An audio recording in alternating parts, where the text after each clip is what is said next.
रूस के हमलों के बीच यूक्रेन ने बातचीत का न्योता दिया है। रूस भी बातचीत की टेबल पर आने को तैयार है, लेकिन इसके लिए उसने एक शर्त रखी है। रूस के विदेश मंत्री ने साफ कर दिया है कि अगर यूक्रेन के सैनिक अपने हथियार डाल देंगे तो बातचीत की जा सकती है। रूस की पहले से ही ये रणनीति थी कि यूक्रेन को घुटनों पर लाया जाए और फिर सरेंडर करने के लिए मजबूर किया जाए।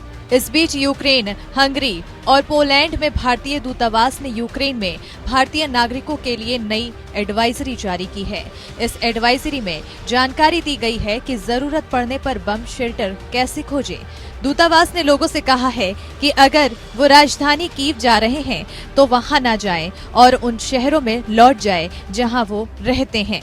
विदेश मंत्रालय ने यूक्रेन में भारतीयों को सहायता और सूचना प्रदान करने के लिए एक 24/7 नियंत्रण कक्ष बनाया है। भारत से यूक्रेन जाने वालों में सर्वाधिक संख्या छात्रों की है। इनमें ज्यादातर डॉक्टरों की पढ़ाई करने यूक्रेन जाते हैं। ऐसे लोगों की तादाद तकरीबन 18 से 20 हजार बताई जा रही है। पहला भारतीय विमान 242 यात्रियों को लेकर मंगलवार को दिल्ली पहुंचा है, लेकिन अभी भी वहां कई भारतीय फंसे हुए हैं। इंडिया एम्बेसी ने पहले डिसीजन लिया ना, अभी ले रही है। पहले उन्होंने यहाँ पे स्टक कर दिए, उन्होंने कोई डिसीजन नहीं दिया। आपकी क्लास ऑनलाइन होंगी, आप घर चले जाइए। हम डेली ईमेल करते थे, वो कोई रिप्लाई नहीं करते थे। और हम तो ये चाहते हैं कि यहाँ पे और ज्यादा हालत खराब हो, इससे पहले सरकार हमें निकाले। अभी यहाँ पे सिचुएशन बहुत ही टेंस्ड है, हमें नहीं पता हमें क्या करना है, हर तरफ कंफ्यूजन है, बहुत ही स्कैरी सिचुएशन है। और ऊपर से यहाँ पे अभी आपने जैसा देखा सुबह अटैक्स भी हुई हैं। इनफैक्ट इवानो फ्रैंकिस के एयरपोर्ट के पास भी अटैक हुआ है। तो हमें नहीं पता कि क्या करना चाहिए। बस मैं ये इंडियन गवर्नमेंट से मैं सिर्फ ये रिक्वेस्ट करती हूँ कि प्लीज एम्बेसी जल्दी कुछ एक्शन ले और हमें यहाँ से इवैक्यूएट करने का तरीका बताए। Like so much of tension इधर में अभी like I'm sitting and giving the interview to you, but right now the fighter planes are going on top. The Russian fighter planes have already entered. It's a very tense situation. इधर में बहुत tense situation है। मैं किसी दोस्त के घर में है। इससे पहले गुरुवार को पीएम नरेंद्र मोदी ने रूसी राष्ट्रपति व्लादिमीर पुतिन से बात करके अमन की अपील के साथ अपनी चिंताएं बताई। वहीं यूक्रेन ने भी भारत से मदद की गुहार लगाई है। दरअसल भारत के लिए ये कूटनीतिक कौशल की बड़ी परीक्षा है। सबकी निगाहें लगी हैं कि भारत कैसे संतुलन बनाएगा। रूस यूक्रेन संकट ने भारत के लिए धर्म संकट पैदा कर दिया है।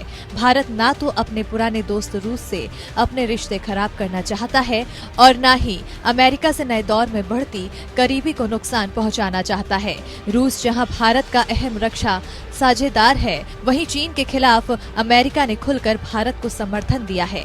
पत्रकारों को ब्रीफ करते हुए भारत के विदेश सचिव श्रृंगला ने कहा है कि भारत जरूरत पड़ने पर दोनों पक्षों के बीच बातचीत कराने में मदद करने के लिए तैयार है। श्रृंगला ने कहा कि अमेरिका की ओर से रूस पर नए प्रतिबंधों की घोषणा का असर भारत पर क्या होगा, इस पर अभी स्टडी करने की जरूरत है।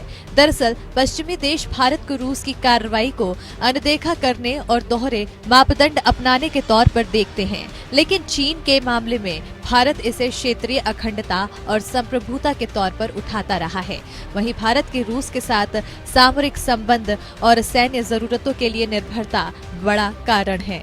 भारत की 60 से 70% सैन्य उपकरणों की आपूर्ति रूस से होती है। चीन के साथ जारी तनाव के बीच ये और जरूरी है। You know, Putin has two options.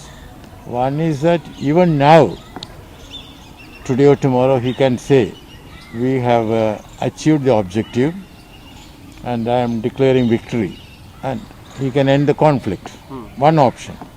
The other option to carry on the conflict till Zelensky is either captured, killed or replaced.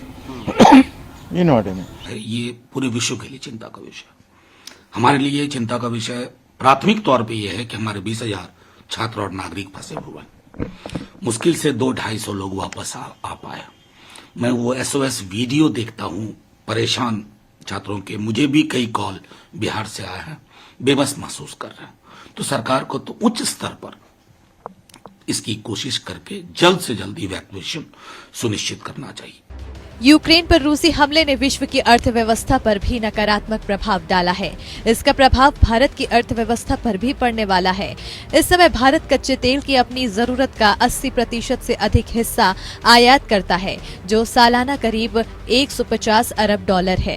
कच्चे तेल की कीमतों में किसी भी तरह की बढ़ोतरी का पेट्रोल और डीजल की घरेलू कीमतों पर सीधा असर होगा।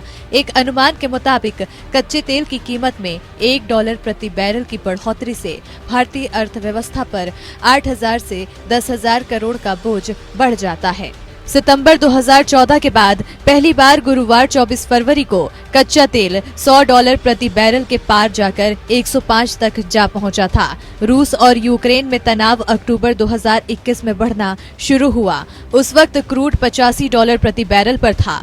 उस वक्त से लेकर अब तक इसकी कीमत में करीब 24% की उछाल दर्ज की गई है। जानकारों का कहना है कि यूक्रेन संकट का सीधा असर भारत की आम जनता पर पड़ना तय है। पेट्रोल, डीजल, गैस, खाद्य तेल और गेहूं जैसी कमोडिटीज महंगी होंगी। प्राकृतिक गैस महंगी होने से फर्टिलाइजर, बिजली और ऐसे सभी रसायनों के दाम बढ़ेंगे जिनके उत्पादन में गैस का इस्तेमाल होता है।